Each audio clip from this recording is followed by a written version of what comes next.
நாம் கடந்து செல்லலாம். என்னோடு கூட சேர்ந்து 1 சாமுவேலின் புஸ்தகம் 13ஆம் அதிகாரத்துக்கு திருப்பிக் கொள்ளுங்க. அதிலிருந்து உங்களோடு கூட நான் பேச விரும்புகிறேன். அல்லேலூயா. நம்ம தொடர் போதனையாக சவுல் எப்படி ராஜாவானார் என்பதையும், ராஜாவுக்குரிய என்ன தகுதிகள் என்ன என்பதையும் மற்ற பல காரியங்களை இந்த 1 சாமுவேல் புஸ்தகத்திலிருந்து தொடர்ந்து நம்ம என்ன செய்கிறோம், பார்த்து வருகிறோம். அதனுடைய தொடர் போதனையாக சவுல் ராஜாவான பிறகு செய்த சில சம்பவத்தை இந்த பகுதியில் எழுதப்பட்டிருக்கிறது. அதை குறித்து நல்ல ஆழமாக நம்ம தியானிக்க போகிறோம். அல்லேலூயா. இந்த 13ஆம் அதிகாரத்தில் நீங்கள் பார்த்தீங்கன்னா சவுல் ராஜா ஒரு கதையாக சொல்கிற 1லிருந்து இதை பிரித்து படிக்கலாம். 1லிருந்து பார்த்தீங்கன்னா 7 வரைக்கும் ஒரு பகுதியாகவும், 2வது 8வது வசனத்திலிருந்து 15 வசனம் வரைக்கும் ஒரு பகுதியாகவும் பிரித்து உங்கள் மத்தியில் நான் சொல்ல விரும்புகிறேன். ஆமே. இதை படிப்பதற்கெல்லாம் நமக்கு சமயம் இருக்காது. நான் முதல் பகுதியை மாத்திரம் உங்களுக்கு ஒரு கதையாக நான் சொல்லி அடுத்த பகுதியிலே உங்கள் மத்தியிலே சத்தியத்தை நான் பேச விரும்புகிறேன். ஆமேன். முதல் பகுதியில் என்னென்னா, சவுல் ராஜா ராஜ்ய பாரத்தை ஏற்று 1 வருஷம் ஆகுது. 1 வருஷம் ஆன பிறகு அவரோடு கூட பார்த்தா 2வது வருஷத்தில், அவருடைய ராஜ்யத்தினுடைய 2வது வருஷத்தில் அவர் 3000 பேரை தெரிந்து கொள்கிறார் யுத்தம் பண்ணுவதற்காக. அந்த 3000 பேரில் 2000 பேர் சவுலோடு கூட இருக்காங்க. மீதி 1000 பேர் யாரோடு இருக்காங்க அப்படின்னா யோனத்தானோடு கூட இருக்கிறார்கள் என்று பார்க்கிறோம். இந்த யோனத்தான் என்ன பண்ணார், சவுலுடைய மகன் பேர் யோனத்தான். அவர் என்ன பண்ணார் அப்படின்னா, இந்த 1000 பேரை கொண்டு போயிட்டு பெலிஸ்தியரின் தானியம் இருக்கிற இடம், தானியம் அப்படின்னா பைபிளில் என்ன சொல்லியிருக்கேன், காவல் படை. அவங்க காவல் படையை போய் என்ன செய்கிறாரு, டச் பண்ணுறாரு. அங்கே அவங்கள அடித்து வெளுக்கிறார். இதனால் என்ன ஆயிடுச்சு அப்படின்னா, சவுல் பயந்துட்டு இஸ்ரவேல் எங்கும் எல்லா மக்களையும் நீங்கள் அதாவது சண்டை போடுறதுக்கு யுத்தத்துக்கு வாங்கன்னு சொல்லி அவர் அழைக்கிறார். எல்லா பக்கம் எக்காலத்தை ஊதி அழைக்கும் பொழுது அதே நேரத்தில் இந்த மாதிரி காவல் படையை சவுல் ராஜா அவனுடைய குமாரனும் சேர்ந்து அடித்து விட்டார்கள் என்று பெலிஸ்தியர் கேள்விப்பட்ட போது, எப்பொழுதுமே பெலிஸ்தியர்களுக்கு இஸ்ரவேல் ஜனங்களை கண்டால் என்ன செய்யாது, பிடிக்கவே பிடிக்காத அருவருப்பானவர்கள் என்று பைபிளில் எழுதப்பட்டிருக்கிறது. ஆகவே அவர்கள் பார்த்தீங்கன்னா 30,000 பைபிளில் இருக்குது. அந்த வசனத்தைலாம் நீங்கள் படித்து பார்த்தீங்கன்னா நமக்கு தெரியும். நான் படிக்க வேண்டாம், நானே சொல்கிறேன். 32,000 ரதங்களோடும் 1000 குதிரை வீரரோடும் கடற்கரை மணலத்தினையான ஜனங்களோடும் கூட அவங்க யுத்தம் செய்ய வந்தார்கள் என்று பார்க்கிறோம். நீங்க வேணா அந்த வசனத்தை வாசிங்க, 5வது வசனத்தை வாசிங்க. பெலிஸ்தியர் இஸ்ரவேலோடு யுத்தம் பண்ணும்படி, பெலிஸ்தியர் இஸ்ரவேலரோடு யுத்தம் பண்ணும்படி 30,000 ரதங்களோடும் 30,000 ரதங்களோடும் 6,000 குதிரை வீரரோடும் கடற்கரை மணலத்தனையான ஜனங்களோடும் கூடிக்கொண்டு வந்து பெத்தாவேலுக்கு கிழக்கான மிக்மாசிலே பாளையம் இறங்கினார்கள். அல்லேலூயா. மிகப்பெரிய படை. இஸ்ரவேல் தேசத்தில் இப்படிப்பட்ட ஒரு படை என்ன செய்யல, இல்லவே இல்லை. அவங்களுக்கு ரதமும் இல்லை, அவர்களுக்கு குதிரையும் இல்லை. பார்த்தீங்கன்னா இந்த மாதிரி பெரிய பவரான ஒரு படை வீரர்கள் எங்கே இல்லை அப்படின்னா இஸ்ரவேல் தேசத்தில் சவுல் இடத்துல இல்லை. வெறும் 3000 பேர் தான் இருக்காங்க. எல்லாம் ஈட்டி வச்சுக்கிட்டு வாழை வச்சுக்கிட்டு சண்டை போடுற ஆட்கள் தான் இருக்கிறாங்க. ஏன்னா ஆண்டவர் ஏற்கனவே சொல்லி வச்சுட்டாரு, நீ அநேக குதிரைகளை சம்பாதிப்பதற்கு, ரதங்களை சம்பாதிப்பதற்கு எங்கே போகக்கூடாது, எகிப்துக்கு போகக்கூடாது, என்னையே நீ நம்பி இருக்கணும் அப்படிங்கிறதுக்காக அவங்க அதிகமாக என்ன செய்யலை, சம்பாதித்து வைக்கவில்லை. கர்த்தரையே நம்பி இருந்தார்கள், கர்த்தரையே சார்ந்திருந்தார்கள். கர்த்தர் தான் அவங்களுக்காக யுத்தம் பண்ணினார். அல்லேலூயா. இப்போ என்ன நடக்குது அப்படின்னா, இங்கே பெலிஸ்தியர் 1 திரண்டு அவங்க யுத்தத்துக்கு வர்றாங்க.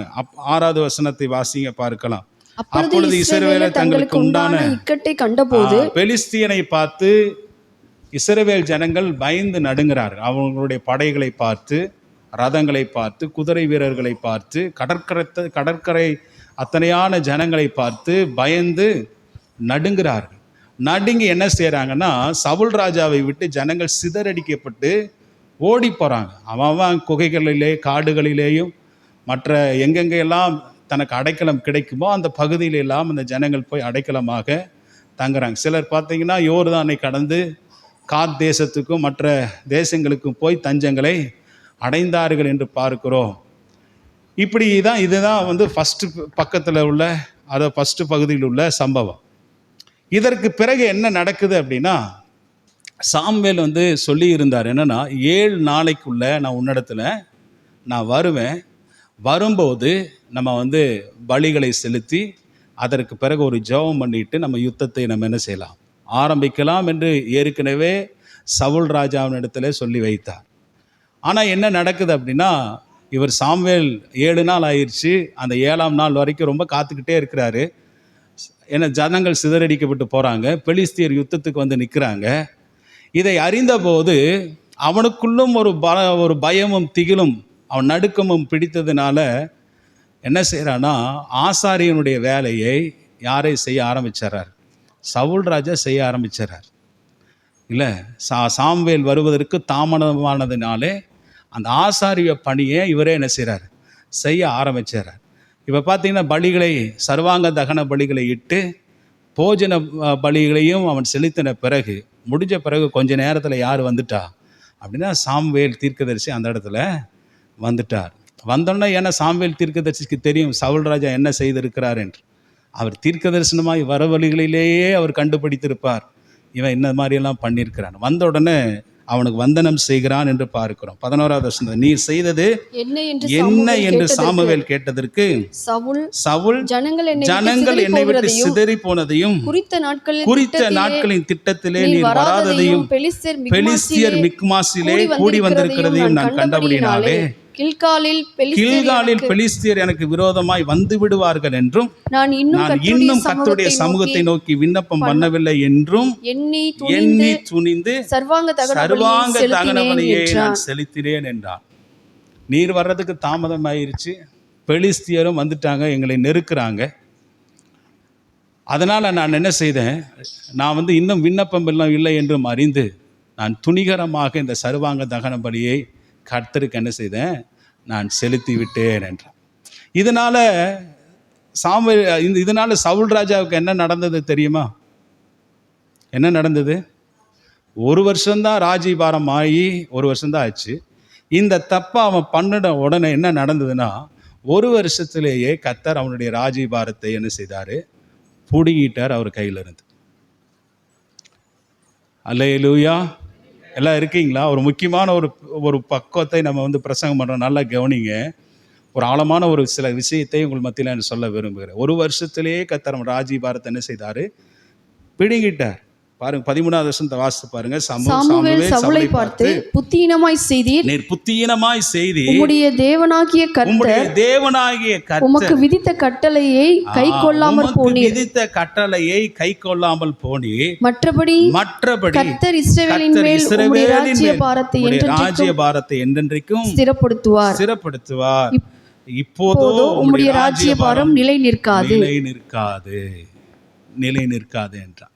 நான் சொன்னேன், இவனை குப்பினால் அபிஷேகம் பண்ணப்பட்ட போது, அந்த குப்பி, தாவீது வந்து கொம்பினால் அபிஷேகம் பண்ணப்பட்டார், சவுல் ராஜா குப்பினால் என்ன செய்தார், அபிஷேகம் பண்ணப்பட்டார். நான் குப்பி குறித்து ஒரு விளக்கம் சொன்னேன். என்னன்னா, குப்பி சைஸ் என்னது, சின்னது. குப்பி என்பது பாட்டில், சீக்கிரமாய் உடையக்கூடியது. அதை மனசில் வச்சு தான் ஆண்டவர் என்ன செய்தார்னா, இவன் ராஜ்யம் நீடித்து இருக்காது, சீக்கிரமாக உடைந்து போகும் என்று. அல்லேலூயா. இப்போ இந்த இடத்துல 1 வருஷம்தான் அரசாண்டார், 1 வருஷத்திலேயே ஒரு வேலையை காண்பித்து விட்டார். தேவனுடைய கட்டளைகளுக்கு கீழ்ப்படியவில்லை. அதனால் ஆண்டவர் அவனுடைய கரங்களிலிருந்து அந்த ராஜ்யம் என்ன செய்தது, பிடுங்கப்பட்டு போயிடுச்சு என்று பார்க்கிறோம். ஆண்டவர் வந்து ஒரே அடியாக அவனை வந்து ராஜ்யத்திலேருந்து கீழே இறக்காமல் 40 வருஷத்தை கர்த்தர் கொடுத்தாரு. ஆனால் 40 வருஷம் பார்த்தீங்கன்னா அவர் செய்த காரியங்கள் எல்லாம் பயங்கர மோசமாகவே என்ன செய்தது, இருந்து கொண்டு வந்தது. இப்போது உங்கள் மத்தியில் ஒரு கேள்வியோடு கூட நான் இந்த பிரசங்கத்தை நான் ஆரம்பிக்கிறேன். பாருங்கள், ஒரு முக்கியமான விஷயத்தை தியானிக்க போகிறோம். நீங்கள் நினைக்கலாம், பாஸ்டர் அவர் பெரிய ராஜா தானே, தேசத்துக்கே கர்த்தர் பெரிய ராஜாவாய் சவுல் ராஜாவை ஏற்படுத்தி வைத்திருக்கிறார். அவர் என்ன அவர் வந்து பலிதான செலுத்தினார்.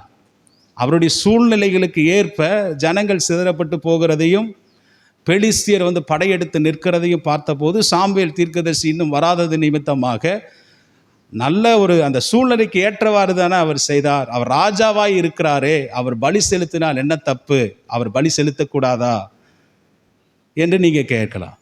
நான் சொல்கிறேன், நிச்சயமாய் அவர் அந்த வேலையை என்ன செய்யக்கூடாது, செய்யவே கூடாது.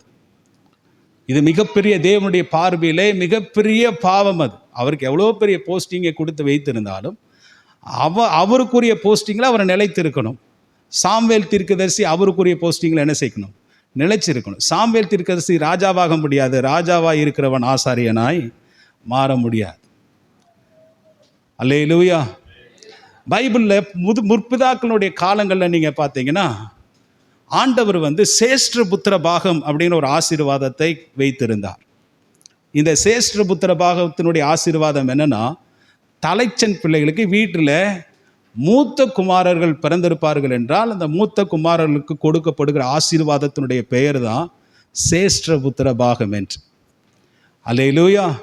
இந்த சேஷ்ட புத்திர பாகத்தினுடைய விசேஷம் என்ன, விசேஷித்த ஆசீர்வாதம் என்னன்னா, மற்ற எல்லா சகோதரர்களைப் போல சகோதரிகளை விட இவனுக்கு ரெட்டிப்பான ஆசீர்வாதம் கொடுக்க வேண்டும். அல்லேலூயா. அப்பா ராஜாவாக இருந்தார்னா அந்த ராஜாவுடைய பதவி யாருக்கு வரணும், மூத்த மகனுக்கு கொடுக்கப்பட வேண்டும். ஆமென். அந்த மூத்த மகனுக்கு தான் என்ன ஆசீர்வாதம் கொடுக்கணும், ஆசாரிய ஊழியத்தை கொடுக்கணும். அந்த மூத்த மகனுக்கு தான் ரெட்டிப்பான ஆசீர்வாதமும் என்ன செய்யணும், கொடுக்கப்பட வேண்டும். இதுதான் மூத்த மகனுக்குரிய சேஷ்டபுத்திர ஆசீர்வாதம். ஆமென். இதை பார்த்தீங்கன்னா ஆண்டவர் ரூபனுக்கு கொடுத்திருந்தார். யாக்கோப்பின் குமாரர் 12 பேர் இருக்கிறாங்களே, அந்த 12 பேரில் மூத்த குமாரன் ரூபனுக்கு கொடுத்தார். பிறக்கும் போதே கர்த்தர் அவனை பிளஸ் பண்ணி அவனை ராஜாவாகவும் ஆசாரியனாகவும் இரட்டத்தனியான ஆசீர்வாதத்துக்கு அவன் உரியவனாகவும் கர்த்தர் உண்டாக்கினார். ஆனால் இங்கே வேதத்தில் நீங்கள் ஆதியாகமத்தின் புஸ்தகத்தை நீங்கள் படித்து பார்த்தீங்கன்னா ரூபன் பாவம் செய்கிறான். அப்பாவுக்கு விரோதமான ஒரு துரோகத்தை செய்தபோது ஆண்டவர் அவன் இருக்கிற சேஷ்டபுத்திர பாகத்தை ஆண்டவர் பறித்து யாருக்கு கொடுக்கிறார் அப்படின்னா, ராஜாங்கத்தினுடைய அந்த ஆசீர்வாதத்தை யூதா கோத்திரத்துக்கு கர்த்தர் தரார். அல்லேலூயா. ஆசாரியனுடைய அந்த ஆசீர்வாதத்தை பறித்து கர்த்தர் யாருக்கு தரார், லேவிக்கு கர்த்தர் தரார். அந்த இரட்டத்தனையான ஆசீர்வாதத்தை அவனிடத்திலிருந்து பறித்து யோசேப்பின் சந்ததிக்கு, எப்ராஹிமுக்கும் மனேசேக்கும் கர்த்தர் தரார். ஆமென். ஹல்லேலூயா. இப்படி என்ன செய்தது, ஆசீர்வாதங்கள் பிரிக்கப்பட்டு போயிடுச்சு. இப்போ யூதா கோத்திரத்திலிருந்து தான் ராஜாக்கள் தோன்றுவார்கள். இது அப்படியே தோன்றினது. ஆசாரியர்கள் லேவியர்களாக இருந்தவங்களுக்கு தான் கொடுக்கப்பட்டது. அவங்களுக்கும் அப்படி ஆண்டவர் மோசையினுடைய காலங்களிலே பார்த்த எகிப்து தேசத்தில் இருக்கும்போது லேவியர்களை தனியாய் பிரித்தெடுத்து அவருக்கென்று ஊழியம் செய்யும்படிக்கு அவர்களை அழைத்தார். அல்லேலூயா. இப்போ தீர்க்க தரிசனங்கிறது எல்லா கோத்திரத்துக்கும் உரியதான ஒன்று. எல்லாருமே தீர்க்க தரிசனம் சொல்லலாம் அப்படிங்கிற ஒரு காரியத்தை கர்த்தர் வகுத்து வைத்து விட்டார். ஆமென். நீங்கள் பைபிள் முழுவதும் நீங்கள் படித்து பார்த்தீங்கன்னா லேவியன் ஆனால் ஒவ்வொருத்தனுக்கும் ஆசீர்வாதத்தை கர்த்தர் கொடுக்கிறார் என்றால், யூதாவுக்கு கொடுக்குற ராஜாங்கத்தினுடைய அந்த ஆசீர்வாதத்தை கர்த்தர் கொடுக்கிறார் என்றால், யூதா தேவனுக்காக ஒரு வைராக்கியமான காரியத்தை செய்தார், அதனால் அவனுக்கு கர்த்தர் கொடுத்தார். அதே போல் லேவி கூட பார்த்தீங்கன்னா அவன் தேவனுக்காக வைராக்கியமாய் நின்னபடினாலே என் பட்சத்தில் யார் நிற்கிறார்கள் என்று ஒரு பெரிய பிரச்சனை யாத்திராகமத்தின் புஸ்தகத்தில் ஜனங்கள் எல்லாம் விக்கிரகத்தை சேவிக்க போன நேரத்தில் என் பட்சத்தில் நிற்பவர்கள் யார் என்று மோசே சொல்லும்போது லேவியர்கள் தான் யார் பட்சத்தில் நின்றார்கள், மோசேயின் பட்சத்திலே நின்றார்கள். ஆதியாகமம் புஸ்தகத்தில் அவங்க சில நன்மையான காரியத்தை செய்தது நிமித்தமாக ஆண்டவர் லேவி கோத்திரத்துக்கு அந்த ஆசாரிய பொறுப்பை கர்த்தர் கொடுத்தார். அல்லேலூயா. எல்லாம் இருக்கிறீங்களா? எல்லாரும் கரங்களை உயர்த்தி சொல்லுங்க பார்க்கலாம். அல்லேலூயா. இப்போ என்ன நடக்குது அப்படின்னா, ஆசாரியனுடைய வேலை அப்படிங்கிறது சாதாரணமான வேலை அல்ல. அது மிகப்பெரிய ஒரு கனத்துக்குரிய வேலை. அதே நேரத்தில் பார்த்தீங்கன்னா தேவனுக்கும் மனிதனுக்கும் அவன் ஒரு மீடியேட்டர், மத்தியஸ்தர். நேரடியான தொடர்பு தேவனுக்கும் அவனுக்கும் என்ன செய்யும், இருக்கும். இது அதாவது கொஞ்சம் மிஞ்சி பரிசுத்தத்தில் ஏதாவது கொஞ்சம் குறைவு ஆசாரியனுக்கு ஏற்பட்டால் கர்த்தர் அவனை என்ன செய்வார், அடித்து போடுவார். சின்ன ஒரு பரிசுத்த குறைச்சல் இருந்தால் கூட என்ன செய்வார், ஆண்டவர் அவனை அடித்து போடுவார். அந்த மாதிரி ஒரு பயங்கரமான ஊழியம் அது. தேவ சமூகத்தில் எப்போ ஆசாரி அந்த மாதிரி ஆவான் அப்படின்னே தெரியாத அளவுக்கு அந்த ஊழியங்கள் இருந்தது. கர்த்தருக்காக பயபக்தியாக இருக்கணும், பரிசுத்தமாக இருக்கணும், ஆண்டவருக்காக அப்படி வைராக்கியம் கொண்டு இருக்கணும் ஆசாரியன் என்பவன். அல்லேலூயா. ஆண்டவர் சொன்னார் பைபிளில் எபிரேயருக்கு எழுதின நிருபம் 5ஆம் அதிகாரம் 4வது வசனத்தில் வாசிக்கிறோம், ஒருவன் ஆரோனை போல தேவனால் அழைக்கப்படாவிட்டால் ஒருவனும் இந்த கனமான ஊழியத்திற்கு தானா என்ன செய்யறதில்ல, ஏற்படுகிறது இல்லை.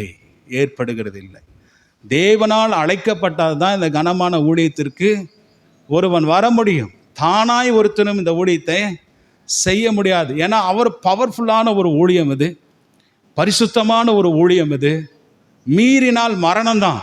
அப்படிப்பட்ட ஒரு பயங்கரமான ஒரு ஊழியத்தை ஆசாரிகள் செய்தார்கள். ஒரு புஸ்தகத்தில் படித்தேன், இது ஏற்கனவே உங்களுக்கு சொல்லியிருப்பேன் பாருங்களேன். ஆசாரியன், பிரதான ஆசாரியன் வந்து வருஷத்தில் ஒரு தடவை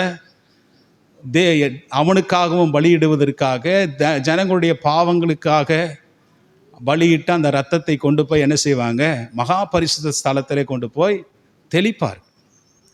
அந்த வேலையை யார் செய்யணும்? வருஷத்தில் ஒரு தடவை பிரதான ஆசாரியன் செய்யணும்.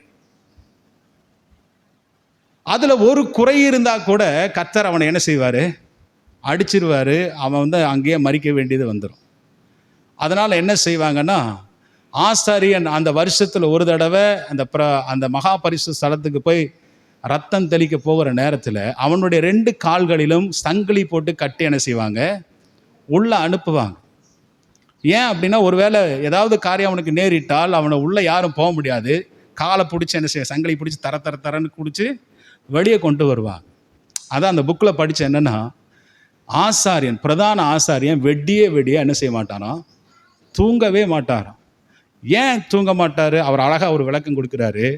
அவர் அந்த வேலை சேர்ல உட்கார்ந்தோ அல்ல நின்று கொண்டோ தூங்கி விட்டான் என்றால் அவனுடைய சிந்தையில் என்ன வருமா, கெட்ட கனவு, கெட்ட பாவங்கள்.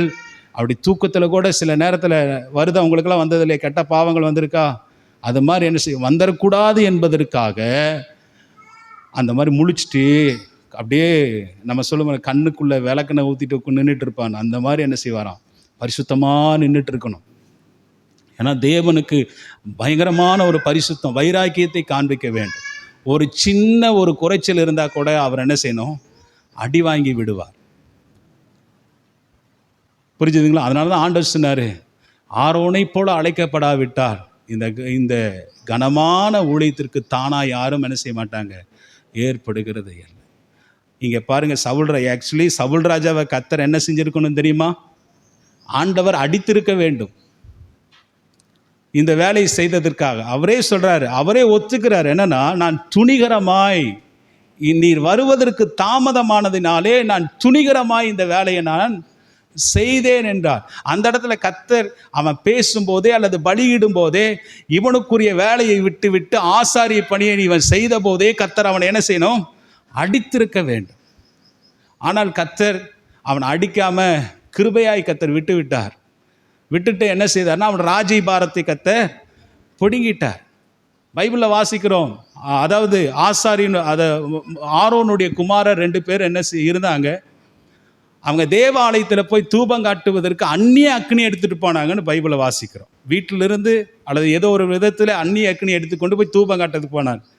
ஆசாரியனாக இருந்துமே கர்த்தர் அவனை என்ன செய்தாங்க, கர்த்தர் அடித்தார் என்று பார்க்கிறோம். அவன் ஆசரிப்பு கூடாரத்திலே என்ன செய்தான், மரித்து விட்டான். ஒரு ஊசாவை குறித்து பைபிளில் வாசிக்கிறோம். ஊசா ஒரு ஆசாரியன் இல்லை, அவன் வர உடன்படிக்கை பெட்டியை மாட்டு வண்டியிலே அவங்க பெலிஸ்தியர் முறைப்படி கொண்டு வர்றாங்க. ஆக்சுவலி பெலிஸ்தியர் முறைப்படி மாட்டு வண்டியில் அனுப்புனாங்க. நம்ம இஸ்ரவேலினுடைய முறைப்படி, ஆசாரியனுடைய முறைப்படி ஆண்டவர் சொன்னது என்னென்னா, தோளில் சுமந்துட்டு வரணும். ஆனால் மாட்டு வண்டி நடத்தி கொண்டு வரும்போது என்ன நடந்தது அப்படின்னா, அந்த பெட்டி ஒரு மாதிரி ஷேக் ஆரம்பித்து கீழே விழுகிற மாதிரி வர நேரத்தில் ஊசா அதை தாங்கி பிடித்தான். அது நல்ல விஷயம் தானே, தாங்கி அந்த பெட்டி கீழே விலகக்கூடாது என்பதை தாங்கி பிடித்தார். ஆனால் கர்த்தர் என்ன செய்தார் தெரியுமா? கர்த்தர் என்ன செய்தார், ஊசாவை அந்த இடத்துலையே அடிச்சிட்டார். பாருங்க, இது இப்படியெல்லாம் அடி வாங்கி மரித்தவர்கள் உண்டு. ஆனால் இவர்களை விட மிகப்பெரிய பாவத்தை செய்தது யாரு? சவுல் ராஜா செய்தார். ஆனால் கர்த்தர் அவரை என்ன செய்யல, அடிக்கவில்லை. இதே போல் இன்னொரு ராஜா இருக்கிறார். பார்த்தீங்கன்னா யூதா ராஜா 2 நாளாகமம் 26ஆம் அதிகாரத்தில் பார்த்தீங்கன்னா யூதாவின் ராஜாவாகிய 10வது ராஜாவாகிய உசியாவை குறித்து நம்ம வாசிக்கிறோம். அந்த வேத பகுதியை நீங்கள் படித்து பாருங்கள். 26ஆம் அதிகாரத்துக்கு வாங்க. 2 நாளாகமம் 26ஆம் அதிகாரம். அவருடைய ராஜ்யம் ரொம்ப நல்லா இருந்துச்சுங்க, ரொம்ப ஆசீர்வாதமாக இருந்தது. அவன் நல்ல வெள்ளாமை பிரியனாக இருந்தான். கர்த்தர் சின்ன வயசுலேயே ராஜாவாக இருந்தார். வர வர நல்ல பலப்பட்டார். பலப்படும் போது அவன் மேட்டிமையானான் என்று பார்க்கிறோம். அவன் மேட்டிமையாகி என்ன செய்தான்னா, நானும் தேவனுடைய ஆலயத்துக்குள்ளே போய் தூபங்காட்டுவேன் என்றான்.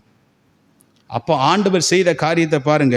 16வது வசனத்தை பாருங்க. அவன் பலப்பட்ட போது தனக்கு கேடு உண்டாக மட்டும் அவனுடைய மனம் மேட்டிமையாகி தன் தேவனாகிய கர்த்தருக்கு விரோதமாக மீறுதல் செய்து தூபபீடத்தின் மீது தூபம் காட்ட கர்த்தருடைய ஆலயத்திற்குள் பிரவேசித்தான். ஆசாரியன் செய்ய வேண்டிய வேலையை இவன் என்ன செய்றான்? செய்ய ஆரம்பித்தான். பாருங்க, ஆசாரியனாகிய அசரியாவும் அவனோடு கூட கர்த்தரின் ஆசாரியனான பராக்கிரமசாலிகள் 80 பேரும் அவன் பிறகே உட்பிரவேசித்து ராஜாவாகிய உசியாவோடு எதிர்த்து நின்றார்கள். அந்த 80 பேர் ஆசாரியர் இருக்கிறான். அவங்கெல்லாம் பராக்கிரமசாலிகள். பிரதான ஆசாரியன் அசாரியா சொல்றான், ஐயா ராஜாவே, இந்த விஷயத்தை நீ செய்யாதீரும், நீ இந்த தேவாலயத்தை விட்டு வெளியே போகும் என்று அவர் சொல்லுகிறார்கள். கீழே அந்த வசனத்தை வாசிங்க. உசியாவோடு எதிர்த்து நின்று, உசியாவே, கர்த்தருக்கு தூபம் காட்டுகிறது உமக்கு அடுத்ததல்ல, கர்த்தருக்கு தூபம் காட்டுகிறது உமக்கு அடுத்ததல்ல, தூபம் காட்டுகிறது பரிசுத்தமாக்கப்பட்ட ஆரோனின் குமாரராகிய செய்யணும். இந்த தூபம் காட்டுற வேலையை யார் செய்யணும்? பரிசுத்தமாக்கப்பட்ட ஆரோனின் குமாரனாகிய ஆசாரியருக்கே இதை அடுக்கும். ராஜாவாகிய நீ இந்த வேலையை என்ன செய்யக்கூடாது? செய்யாத. எதிர்த்து நின்றார்கள். 80 பராக்கிரமசாலி தடுத்தும் கூட இந்த ராஜா மனம் மேட்டிமையாகி, நான் அப்படி தாண்டா பண்ணுவேன் அப்படின்னு அவங்க மேலே கோபப்பட்டு எங்கே போகிறாரு? தூபம் காட்டுவதற்கு போகிறார். எவ்வளவோ தடுத்து அந்த உசியா ராஜா கேட்கவில்லைங்க. என்ன நடந்தது தெரியுமா? உடனே கர்த்தர் அந்த இடத்துலையே அவனுக்கு தண்டனை கொடுக்குற, பரிசுத்த ஸ்தலத்தை விட்டு வெளியே போ, மீறுதல் செய்தீர், இது தேவனாகிய கர்த்தராலே உமக்கு மேன்மையாக லபியாது என்றார்கள். அப்பொழுது உசியா கோபம் கொண்டான். அவன் தூப கலசத்தை தன் கையிலே பிடித்து ஆசாரியருடைய கோபமாய் பேசுகிற போது, ஆசாரியருக்கு முன்பதாக கர்த்தருடைய ஆலயத்திலே தூபபீடத்தின் முன் இருக்கிற அவனுடைய நெற்றியிலே கர்த்தர் என்ன கொண்டு வந்துட்டாரு? குஷ்டரோகத்தை கர்த்தர் கொண்டு வந்தார். எவ்வளோ பெரிய தண்டனை பார்த்தீங்களா? குஷ்டரோகம். அவன் குஷ்டரோகம் வந்த பிறகு நல்ல ராஜாவாய் வாழ்ந்தவன் எங்கே இருக்கணும்? அரண்மனையில் இருக்க வேண்டிய அந்த ராஜா பாளையத்துக்கு புறம்பே தள்ளப்பட்டான். வேதத்தில் வாசிக்கிறோம், அவன் வாழ்நாள் எல்லாம் குஷ்டரோகியாயிருந்தே மரித்தான். அல்லேலூயா. தன்னுடைய அழைப்பை விட்டு வேற ஒருத்தனுடைய அழைப்புக்கு போய் நிற்கிற எல்லாருடைய நிலைமை இப்படிதான் இருந்திருக்கிறது. அப்படிதானே? பாருங்க, எவ்வளோ பெரியதான ஒரு காரியம். அது ஆசாரியர்களுக்குரிய ஒரு விஷயத்தை நம்ம எடுத்து அந்த வேலையை செய்தால் நிச்சயமாக இதுக்கு தண்டனைக்கு நிச்சயமாய் நம்ம தப்பித்து கொள்ளவே முடியாது என்பதை இந்த இடத்துல நான் பார்க்கிறோம். தேவனுடைய பிள்ளைகளே, அல்லேலூயா. இங்கே பாருங்கள், நான் மீறி இந்த விஷயத்தை அவர் செய்தார் என்று பார்க்கிறோம். அவருக்கும் தெரிந்திருக்கு ஆசாரிய வேலை அவர் தான் செய்யணும் என்று. சவுல் ராஜாவுக்கு தெரிந்ததுனால இந்த சாக்கு போக்கு சொல்கிறாரு, நான் என்ன செய்தேன்? துணிகரமாக இந்த விஷயத்தை நான் செய்தேன் என்று சொல்லுகிறார். ஒரு வசனம் இருக்கிறது, பிரசங்கி 10ஆம் அதிகாரம் 1வது வசனம். நமக்கு நல்லா இருக்கு, எல்லாருக்கும் தெரிந்த வசனம் தான். செத்த ஈக்கள் தைலக்காரனுடைய பரிமள தைலத்தை நாரி கெட்டு போக பண்ணும், ஞானத்திலும் கனத்திலும் பேர் பெற்றிருக்கிறவனை சொற்ப மதியினமும் அப்படியே செய். ஆமே. ஒரு தைலத்தில் ஒரு ஈ விழுந்துச்சுன்னா அது எப்படி கெட்டு போகுதோ, அதே போல் ஒரு கனத்திலும் ஞானத்திலும் பேர் பெற்றிருக்கிற ஒரு மனுஷன், உயர்ந்தமான ஒரு மனுஷன், ராஜாவை போன்ற ஒரு மனுஷன், அவனுடைய மதியினத்தினாலே அவனுக்கு உண்டான கிருபையை, அவனுக்கு கொடுத்த ஆசீர்வாதத்தை, சிங்காசனத்தை அவன் இழந்தான் என்று பார்க்கிறோம். அருமையான கர்த்தருடைய பிள்ளைகளே, இதிலிருந்து நம்ம இதிலிருந்து நம்ம கற்றுக்கொள்கிறதான காரியம் என்ன, விஷயம் என்ன அப்படின்னா, அவங்களுடைய அழைப்பில் கர்த்தர் நமக்கு என்ன அழைப்பை கொடுத்திருக்கிறார், கர்த்தர் நமக்கு என்ன கிருபைகளை கொடுத்திருக்கிறார், ஆண்டவர் எதற்காக நம்மை வைத்திருக்கிறார், அதை அறிந்து அதிலேயே நம்ம என்ன செய்யணும்? ஆமாம், அதிலேயே நிலைத்திருக்க வேண்டும். அந்த கிருபையை நம்ம என்ன செய்யக்கூடாது? போக்கடிக்கக்கூடாது. ஆண்டவர் மேன்மையான காரியத்தை கொடுத்திருக்கிறார் பாருங்க. ஆண்டவருடைய வாக்குத்தத்தம் எல்லாம், ஆண்டவருடைய நோக்கமெல்லாம் எதுலன்னா, யூதா கோத்திரம் ராஜாவாக வேண்டும் என்று, இதெல்லாம் போன வாரத்துக்கு முந்தின வாரமே எல்லாம் சொன்னார். யூதா கோத்திர ராஜாவாக வேண்டும் என்று தான் கர்த்தர் அவர்களுக்கு அந்த வாக்குத்தத்தங்களை கொடுத்தார், தரிசனத்தை கர்த்தர் கொடுத்தார். ஆனால் கர்த்தர் இந்த இடத்துல பாருங்க, 12 கோத்திரத்திலேயே கடைசி கோத்திரமாகிய பெஞ்சமின் கோத்திரத்துக்கு ஃபர்ஸ்ட் ப்ரிப்பரேஷன் ஆண்டவர் கொடுத்தார். அவனை ஃபர்ஸ்ட் கர்த்தர் என்ன செய்தார்? ராஜாவாக ஏற்படுத்தின. அந்த கோத்திரத்துக்கு சம்மதமே இல்லை. ராஜாவினுடைய பதவி அவங்களுக்கு ஆண்டவர் கொடுக்கப்பட வேண்டிய ஒரு அவசியமே இல்லை. ஆனால் அவங்க சிறுமையிலிருந்து வந்ததுனால, ஒரு வேறு பற்றுப்போன ஒரு வேரிலிருந்து துளிர் விட்டதுனால ஆண்டவர் அவங்களுக்கு அந்த ராஜ்யபாரத்தை கொடுத்தார். ஆனால் அந்த ராஜ்யபாரத்தை அவங்களால என்ன செய்ய முடியல? அவனால் தக்க வைத்து கொள்ள முடியவில்லை. அருமையான கர்த்தருடைய பிள்ளைகளே, இன்றைக்கி இன்னொரு 3 காரியத்தை நான் உங்களுக்கு ஒரு சொல்லுவேன் என்றால் மிகுந்த பிரயோஜனமாக இருக்கும். இந்த மாதிரி சூழ்நிலைக்கு தள்ளப்படுவதற்கு ஒரு 2-3 விஷயம் இருக்குது. என்ன அப்படின்னா, முதல் விஷயம் அவர் சொல்கிறாரு பாருங்க, சாமுவேல் தீர்க்கதரிசி வர்றார், 13ஆம் அதிகாரம் 11வது வசனத்தை 10-11 வசனத்தை வாசிங்க. அவன் சர்வாங்க தகன பலியிட்டு முடிக்கிற போது சாமுவேல் வந்தான். சவுல் அவனை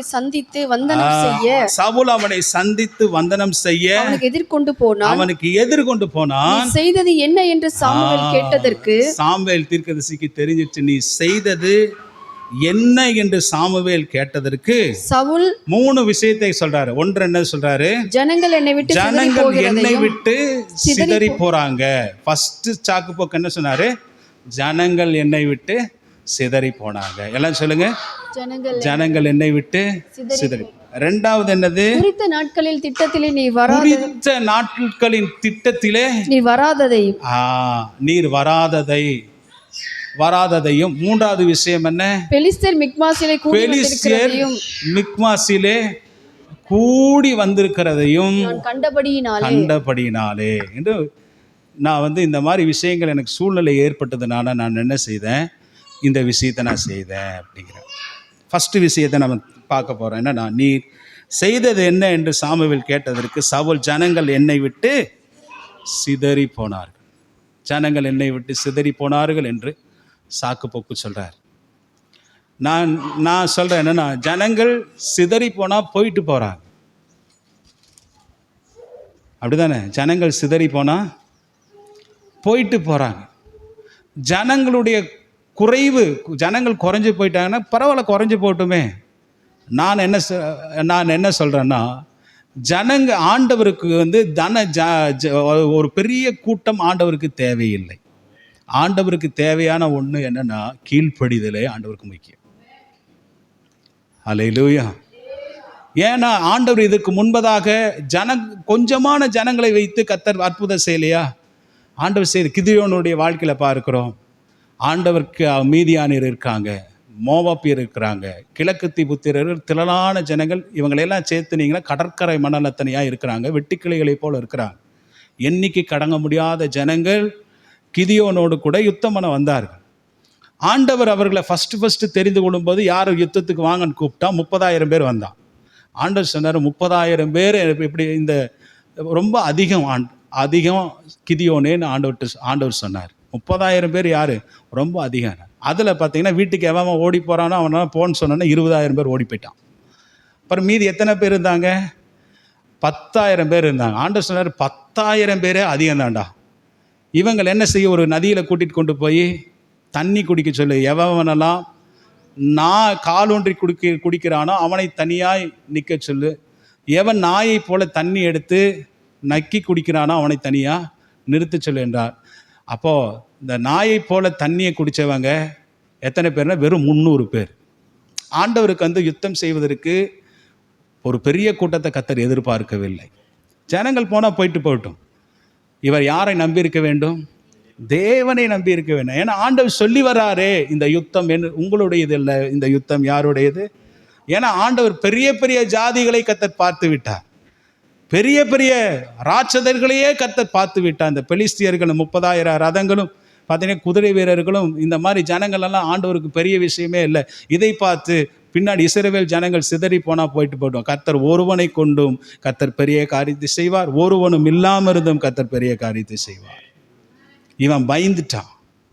பயந்து ஜனங்கள் சிதறடிக்க போடுகிறதை பார்க்கும்போது விசுவாசம் இல்லாமல், அவருக்குள்ள விசுவாசம் இல்லை. அல்லேலூயா. ஏற்ற நேரத்திலே கர்த்தர் நமக்கு ஏற்ற காரியத்தை செய்வார் என்கிற அந்த நம்பிக்கை என்ன இல்லை, அவருக்குள்ள இல்லாத பட்சத்தில் அவர் அந்த இடத்துல அந்த துணிகரமான அந்த பாவத்திற்குள்ளே போவதற்கு அவர் விரும்பினார் என்று பார்க்கிறோம். இதே பார்த்தீங்கன்னா இன்னொரு 14ஆம் அதிகாரத்தை நீங்கள் வீட்டில் போய் வாசித்து பாருங்கள். வெறே 2 பேர், யோனத்தானும் அவனுடைய ஆயுததாரியும் 2 பேர் போய் பல ஆயிரக்கணக்கான பெலிஸ்தியர்களை நிர்மூலமாக்குறாங்க. அல்லேலூயா. அப்போ தான் யோனத்தான் சொல்கிறாரு, என்னன்னா ஆண்டவருக்கு பெரிய காரியம், ஆண்டவர் கொஞ்சம் பேரை கொண்டாய்களும் அநேகம் பேரை கொண்டாய்களும் ஆண்டவருக்கு ரட்சிக்கிறதுக்கு தடை இல்லை. இந்த 14ஆம் அதிகாரத்தில் வாசிக்கிறோம். இப்போ ஆண்டவருக்கு ஒரு பெரிய கூட்டம் என்ன இல்லை, தேவை கிடையாது. ஆண்டவர் ரட்சிப்பதற்கு, யுத்தம் பண்ணுவதற்கு ஆண்டவர் சின்ன கூட்டத்தை கொண்டே கர்த்தர் பெரிய காரியத்தை செய்வார். நம்ம போய் சும்மா நின்னவே போதுங்க, கர்த்தர் நமக்காக யுத்தம் பண்ணுவார். ஆமென். அல்லேலூயா. கிதியோன் வாழ்க்கையில் பாருங்கள், அவன் ஒன்றுமே செய்யலைங்க. வெறும் பானை உடைச்சி பந்தத்தை தான் பற்ற வச்சான். இஸ்ரவேல் ஜனங்கள் எல்லாம் என்ன அந்த அம்மோனியரும் மோவாப்பியரும் கிழக்கத்தி புத்திரரும் ஒருத்தர் வெட்டுண்டு செத்து போயிட்டாங்க. அதை தான் கர்த்தர் பண்ணுவார். ஆமென். நம்ம போய் சும்மா நின்னா போதும், நமக்காக கர்த்தர் யுத்தம் பண்ண. இயேசு கிறிஸ்து வாழ்ந்த காலத்தில் நீங்கள் பார்த்தீங்கன்னா ஏசப்பா ஒரு விஷயத்தை சீசர்களிடத்துல சொல்கிறார். யோவான் சுவிசேஷம் 6ஆம் அதிகாரத்தில் வாசிக்கிறோம். என்ன விஷயம் சொல்கிறாரு வாசிங்க. அந்த 6ஆம் அதிகாரம் 66வது வசனத்தை வாசித்து பாருங்க. 6ஆம் அதிகாரம் 66வது வசனம்.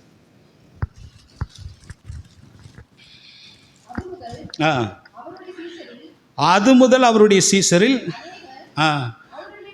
நடவாமல் 70 பேர் இருந்தாங்க, ப்ளஸ் 12 பேர் தனியாக ஏசப்பாவோடு கூட இருந்தாங்க. அப்படிதான் சீசர்கள் இருந்தாங்க. ஆண்டவர் ஒரு வார்த்தை சொல்கிறாருங்க. என்ன வார்த்தை சொல்கிறாரு? 65வது வசனத்தை வாசி. ஒருவன் என் பிதாவின் அருளை பெறாவிட்டால் என்னிடத்திற்கு வரமாட்டான் என்று இது நிமித்தமே உங்களுக்கு சொன்னேன் என்றார். ஒருவன் பிதாவினுடைய அருளை பெறாவிட்டால் என்னிடத்திற்கு அவன் வரமாட்டான்னு சொன்ன அந்த ஒரு வார்த்தையை கேட்டு ஏசப்பாவின் இடத்திலிருந்து அநேகர் என்ன செய்தாங்க? கடந்து போய்விட்டார்கள். அநேகர் போயிட்டாங்க. அப்போ ஏசப்பாவோட இருக்கிற மீதி நின்றவங்க எத்தனை பேர் தெரியுமா? 12 பேர். அதில் 12 பேரில் ஒருத்தன் ஏசப்பாவை சபிக்க, இவரை நான் பார்த்ததே இல்லை அப்படின்னு சபிக்கவும் சத்தியம் பண்ண தொடங்கின ஒரு ஆள். இன்னொருத்தன் 30 வெள்ளிக்காசு காத்து கொடுத்தார், யூதாஸ் காரியத். இவங்க தாங்க இருந்தாங்க. கடைசியில் இதில் ஒருத்தர் மனம் திரும்பினார், கண்ணீர் விட்டு மனம் கசந்து அழுது பேதுரு மனம் திரும்பினார். கர்த்தர் அவனை வைத்திருந்தார். அல்லேலூயா. பாருங்க, இயேசு கிறிஸ்து பரலோகத்துக்கு போகும்போது இந்த 11 பேரோடு கூட 11 அப்போஸ்தலர்களும், அது மாத்திரமல்ல வெறும் 120 பேர் தான் இருந்தாங்க. சொற்ப இயேசு கிறிஸ்து இருந்த நாட்களிலே பார்த்தீங்கன்னா பல லட்சக்கணக்கான ஆயிரக்கணக்கான ஜனங்கள் சுகமாக்கினவர்கள், ஆண்டவராலே சுகம் பெற்றவர்கள் உண்டு. மரித்தோரை உயிரோடு கூட எழுப்பினவர்கள் உண்டு. எத்தனையோ ஜனங்கள் என்ன செய்தாங்க? சுகமானார்கள். ஆனால் அவர் உயிர்த்தெழுந்த பிறகு கூடியிருந்தவங்க எத்தனை பேர் தெரியுமா? வெறும் 120 பேர். அல்லேலூயா. அதை வெறும் 120 பேர். அந்த 120 பேர் மேல் மாடியில் ஜெபம் பண்ணாங்க. ஆண்டவர் ஒரு பெரிய ஃபஸ்ட்டு பரிசுத்த ஆவியானவர் அவங்க மேலே இறங்கி வந்தார். அங்கே ஒரு பெரிய மிராக்கள் நடக்குது.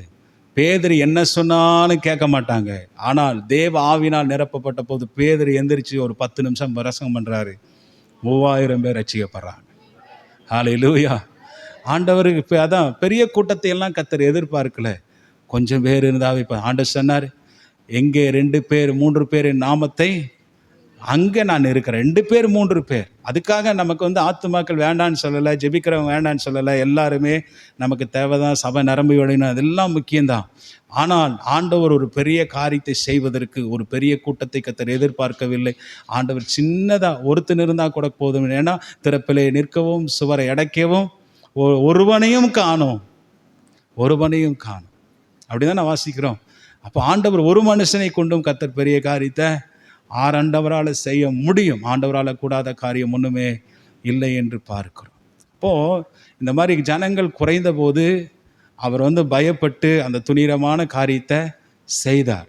ஆனால் இவருக்குள்ள அந்த விசுவாசம், நம்மை கொண்டு பெரிய காரியத்தை கர்த்தர் செய்வார், ஜனமே இல்லை, நம்மை விட்டு போனாலும் பிரச்சனை, கர்த்தர் எனக்காக யுத்தம் பண்ணுவாருங்கிற எண்ணம் யாருக்குள்ள இல்லை.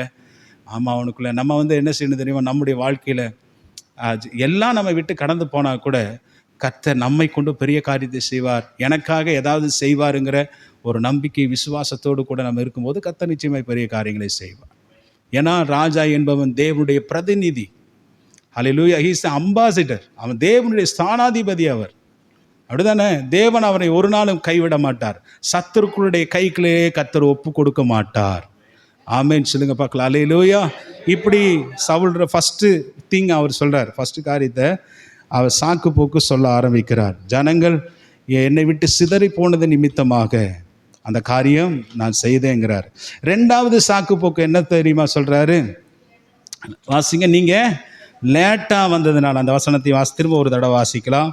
நீ செய்தது என்ன என்று சாமுவேல் கேட்டதற்கு சவுல், ஜனங்கள் என்னை விட்டு சிதறி போகிறதையும் குறித்த நாட்களின் திட்டத்திலேயே வராததையும் பெலிஸ்தர் மிக்மாசிலே கூடி வந்திருக்கிறதை நான் கண்டபடியினாலே இந்த மாதிரி விஷயத்தை செய்தேன் அப்படின்னு சொல்கிறார்.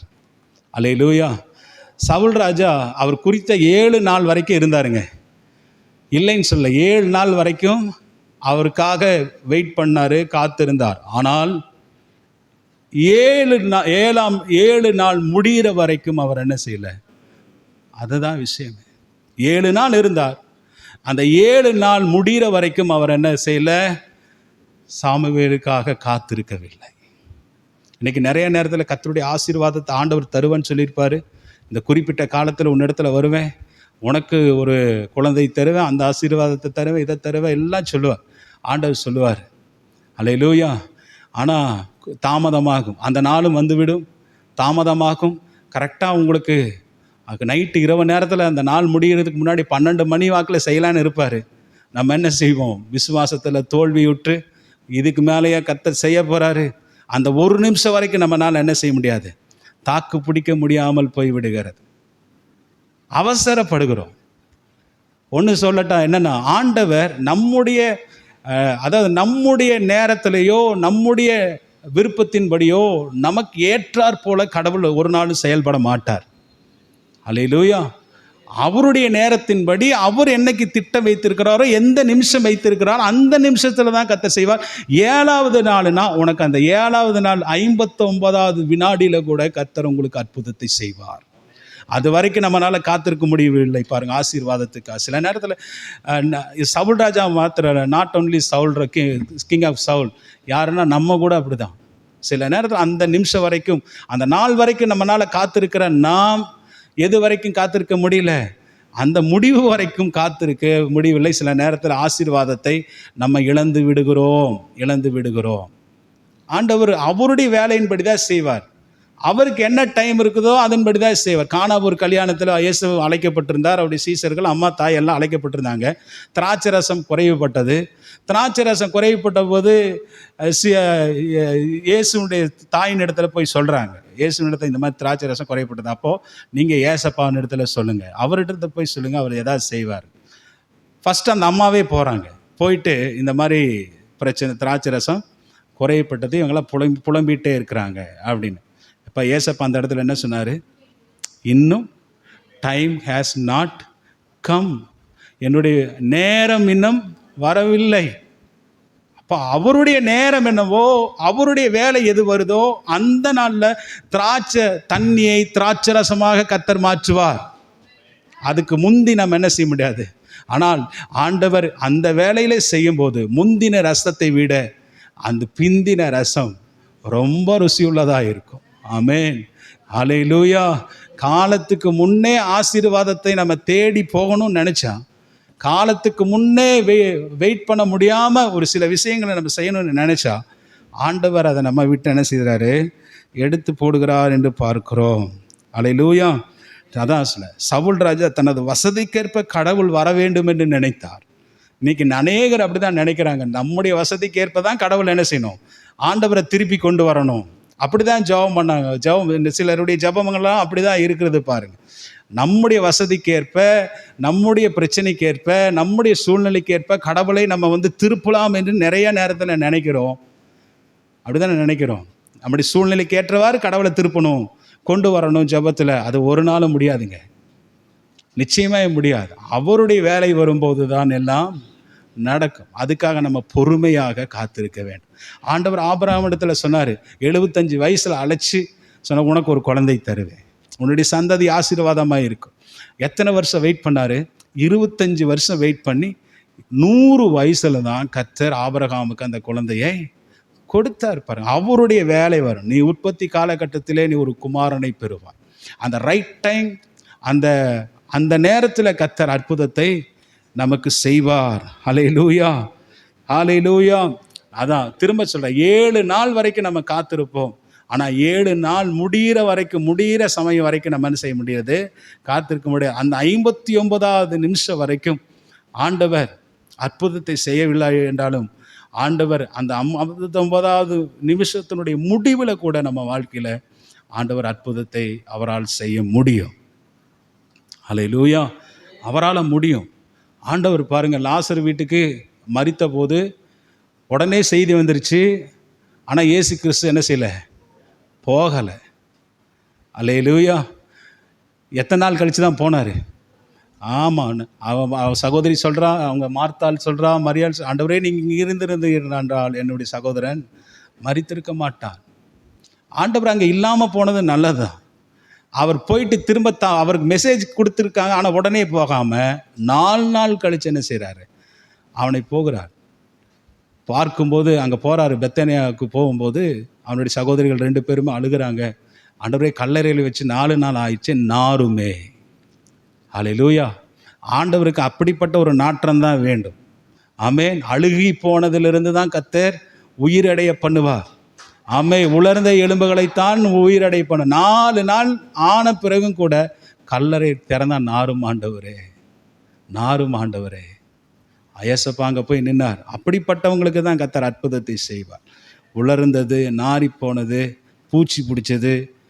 ஆமென். ஏன்னா முன்னாடியே செஞ்சிருந்தால் இந்த அங்கே இருக்கிற நிறைய பார்த்தீங்க பரிசெயர் சதிசெயர்கள் நிறைய பேர் கூடியிருந்தார்கள் என்று பார்க்குறோம். இவன் மயக்க நிலையிலேருந்து எழுந்திரிச்சிட்டான் அப்படின்னு சொல்லுவாங்க. அதனால தான் கர்த்தர் வெயிட் பண்ணி போகிறார். ஆண்டவருடைய தாமதத்துக்கு ஏதோ ஒரு நன்மை இருக்குங்க. ஆமென். துரிதமாய் கிடைக்கிற ஆசீர்வாதம் நமக்கு என்ன செய்யாது, நிலைக்காது. ஹல்லேலூயா. நம்ம விரும்பினது வரும்போதோ அது ஜீவ விருட்சத்தை போல என்ன செய்யுமா இருக்கும் என்று நம்ம பார்க்கிறோம். ஆகவே நம்முடைய வசதிக்கேற்ப கர்த்தரை பயன்படுத்தக்கூடாது, நம்முடைய சூழ்நிலைக்கேற்ப கர்த்தரை பயன்படுத்தக்கூடாது. அவருடைய ரைட் டைமில், அந்த வேலையில், அந்த நேரத்தில், அந்தந்த காரியத்தை அதினதின் காலத்திலே நேர்த்தியாய் கர்த்தர் செய்வார். ஆமென். சில நேரத்தில் நம்ம சவுல் ராஜாவை போல இப்படி என்ன செய்கிறோம், நம்ம துணிந்து அந்த வேலை வருவதற்கு முன்பதாக அந்த காரியத்தை செய்கிறதுனால தான் நம்முடைய வாழ்க்கையில் எதுவுமே என்ன செய்யலை, தங்காமல் போயிடுது. கிடைக்க வேண்டிய ஆசீர்வாதங்களும் நமக்கு கிடைக்காமல் போயிடுது என்று வாசிக்கிறோம். இன்னொரு விஷயம் என்னென்னா, 3வது ஒரு பாயிண்ட் நான் சொல்லி முடிக்கிறேன். இவ்வளவு சொல்லியும் கூட அவர் என்ன செய்யலை, மனம் மாறவில்லை. பாரு, சவுல்ராஜ் என்ன செய்யலை, மனம் திரும்பலை. நான் ஏதோ பண்ணிட்டேன், தப்பு பண்ணிட்டேன், என்னை ஆண்டவர் இடத்துல நீங்கள் மன்னிப்பு கேளுங்க, ஒரு விஷயம் ஆண்டவர் என்னை மன்னித்து விடுவாராக, சாமுவேலே நீர் கேளும் என்று அவர் மனம் கசந்து திருந்தவில்லை, மனம் கசந்து மாறவில்லை. பேதுருவை போல் என்ன செய்யலை, மாறவே இல்லை. பாருங்க. ஆமென். பேதுருவை யூதாஸ் காரியத்தை விட யார் தான் பெரிய பாவம் பண்ணினது, பெரிய தப்பு யார் தான் பண்ணது?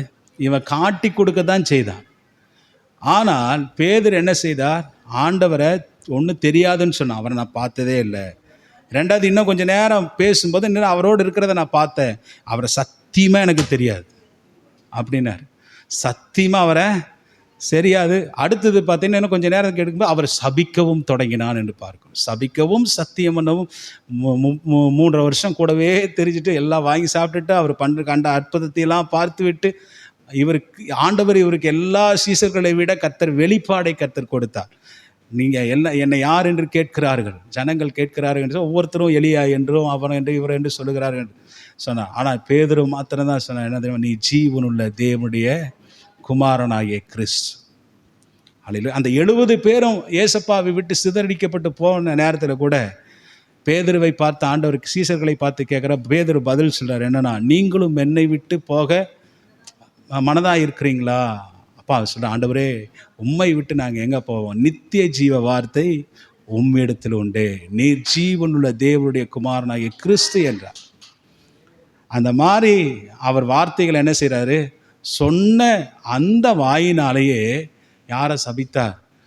அவ்வளவு பார்த்த பரலோக வெளிப்பாடு பெற்றுக்கொண்ட பேதுரு கூட சபிக்கவும் சத்தியமனவும் தொடங்கி. ஆனால் ஆண்டவர் சொன்னார், சேவல் கூவுவதற்கு முன்பதாக நினைச்சு 3 தடவை மறுதலிப்பா என்றார்.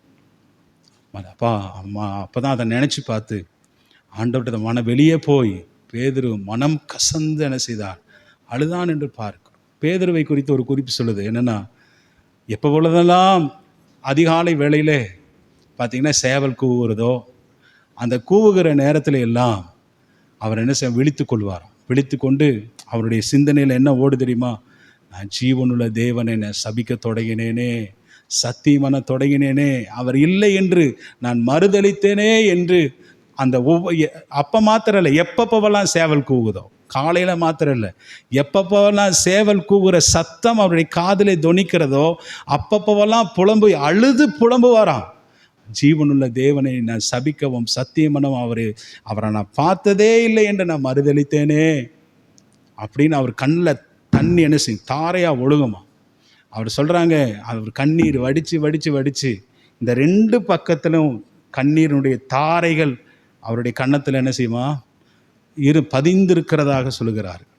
இப்போ இந்த அளவுக்கு கண்ணீர் வடிச்சிருப்பார். ஒரு நாள் கூட கண்ணீர் வடிக்காத நாளே இருக்காது. இங்கிருந்து பார்ப்பார், சேவல் கூவும்போது அவருக்குள்ளே என்ன செய்யும், கண்ணீர் வரும். அதனால தான் அவர் மரிக்கும்போது எப்படி மரித்தார் தெரியுமா, என்னை சிலுவையில் நேராக ஏசப்பாவை போல என்னை அடிக்காதீங்க, அந்த சிலுவையை தலைகளாக வச்சு என்ன செய்யுங்க, தலைகளாக என்னை சிலுவையில் அடிங்கன்னு சொன்னார். அவர் ஏசப்பாவினாலும் நேராக சிலுவையில் அடிக்கப்பட்டு மரித்தார். ஆனால் இவர் தலைகளாக சிலுவையில் அடிக்கப்பட்டு மரித்தார். பேதுரு இங்கே பாருங்க, ஒரு சவுல் ராஜாவுக்குள்ள அந்த மனம் திரும்புதல் இல்லாமல் போயிடுச்சு. சாமுவேல்கிட்ட கேட்டிருக்கலாம், சாமுவேல் ஒரு தடவை ஆண்டவர்கிட்ட என்ன செய்யுங்க, மன்னிப்பு கொடு. தாவீது அவ்வளோ பெரிய பாவம் செய்தார்ல, எவ்வளோ பெரிய பாவம் செய்தார், ஆனால் மன்னிப்பு கேட்டார். மனம் கசந்து ஆண்டவர்கிட்ட கேட்டார். திரும்ப அந்த ராஜீவாரத்தை கத்தர் அவர் கொடுத்தார்ல, அவரிடத்துல பறிக்கல, ஆண்டவர் தக்க வைத்து கொள்ள கத்தர் கிருபை செய்தார். அல்லேலூயா. இவர் அந்த மாதிரி கேட்டிருக்கலாம், ஆனால் செய்யலை. அந்த வசனத்தை வாசிக்கு பாருங்க, 14. இப்போதோ உம்முடைய ராஜ்ய பாரம் நிலை நிற்காது, கர்த்தர் தம்முடைய இருதயத்திற்கேற்ற ஒரு மனுஷனை தமக்கு தேடி அவனை கர்த்தர் தம்முடைய ஜனங்கள் மேலே தலைவனாக இருக்க கட்டளையிட்டார். கர்த்தர் உமக்கு விதித்த கட்டளை நீர் கை கொள்ளவில்லையே என்று சொன்னான் பாருங்க. ஆனால் மன்னிப்பு கேட்கல. சாமுவேல் எழுந்திருந்து கில்காலை விட்டு பெஞ்சமின் நாட்டில் கிபியாவுக்கு போனான். சவுல் தன்னோடு கூட இருக்கிற ஜனத்தை தொகை பார்க்கிற போது ஏறக்குறைய 600 பேர் கூட்டிகிட்டு போனான். ஒரு மன்னிப்பே அந்த இடத்துல கேட்கல பாருங்க. மன்னிப்பு எவ்வளோ பெரிய குற்றத்தையும் என்ன செய்யும். ஆமாம், ஆண்டவர் சொன்னார், நீ காணிக்கையை படைப்பதற்கு முன்பதாக உன் சகோதரன் பேரில் உனக்கு ஏதாவது குறையாக இருந்துச்சுன்னா நீ போய் என்ன செய்ய, மன்னிப்பு கேட்டுட்டு வா. ஆமே. ஏசப்பா சிலுவையில் சொன்னார், ஆண்டு பிதாவே இவர்கள் செய்கிறது இன்னதென்று அறியாது இருக்காங்க, இவங்களை மன்னிங்கன்னு சொன்னாரே. மன்னிப்பு எவ்வளோ பெரிய விஷயங்களை மறைக்கும், எவ்வளோ பெரிய பாவங்களை அது மன்னிக்கு மூடுகிறதா இருக்கும். ஆமே. ஆனால் இந்த விஷயத்தை அவர் என்ன செய்யாததுனால ஒருவேளை மனம் கசந்து அழுது, ஆண்டவரே நான் தப்பு பண்ணிட்டேன்னு சொல்லி, நான் செய்யக்கூடாத ஒன்றை செய்தேன், என்னுடைய ஸ்தானத்தில் நிலைத்திருக்காம ஆசாரியனுடைய வேலையை நான் செய்தபடினாலே தயவா என்னை மன்னிங்க, தெரியாமல் பண்ணிட்டேன், ஒருவேளை துணிஞ்சு பண்ணியிருந்தாலும் இப்படிப்பட்ட எனக்கு தண்டனை வேண்டாம், என்னை மன்னிச்சு விட்டுருங்க, ராஜ்யபாரத்தில் என்னை நிலைநிறுத்துங்க ஆண்டவரேன்னு சொல்லியிருந்தால் கர்த்தர் நிச்சயமாய் அவரை நிலைநிறுத்தி இருப்பார். அவர் ராஜாவாய் இன்னும் கொஞ்சம் நாளுக்கு இருந்திருப்பார். அவங்க மகனுக்கு கூட கர்த்தர் கொடுத்துருப்பார். ஆமென், ஆமென். கர்த்தர் ஆசீர்வதிப்பாராக. நம்ம எல்லாரும் ஜெபிக்கலாமா? நம்ம எல்லாரும் எழுந்திருந்து நம்ம ஜெபிக்கலாம். ஹல்லேலூயா. ஓ